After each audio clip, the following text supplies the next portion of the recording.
So to Sean and JF, could you make a convincing correlation between genetic clusters or alleles and the belief structure talked about today?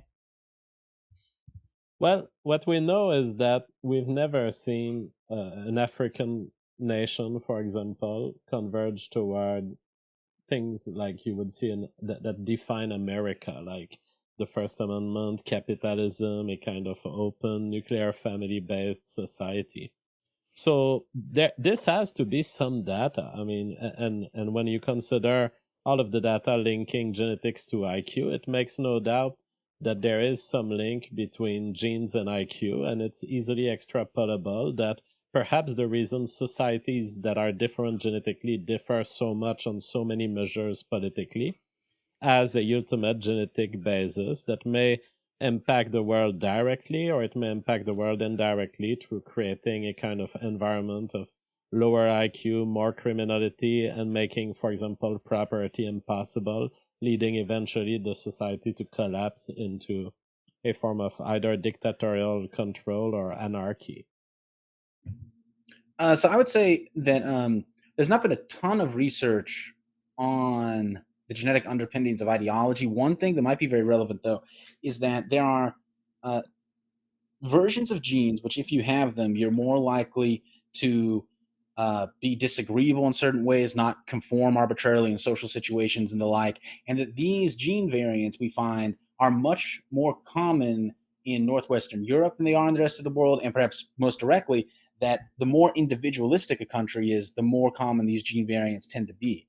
Now, like I said, we don't know much about the vast majority of the genetic architecture of ideology. We do know from twin studies that ideology is significantly heritable.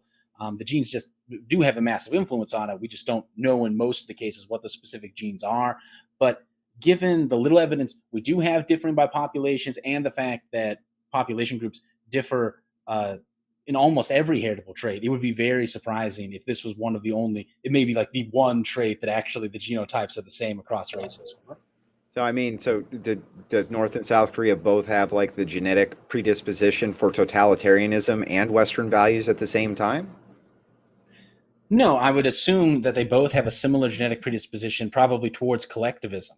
So saying that genes, like if I say something like, "Oh, political ideology is significantly heritable," the genes explain 50% of the variance. Let's say that still leaves 50% of the variance explained by other things, right? So to say that genes matter is not to say that genes are the sole determinant of national outcomes. How would that push collectivism that South Korea is mostly a Western democracy at this point? I'm not saying that their current political manifestation does. What I'm saying is that more than one thing influences the political outcome of the nation.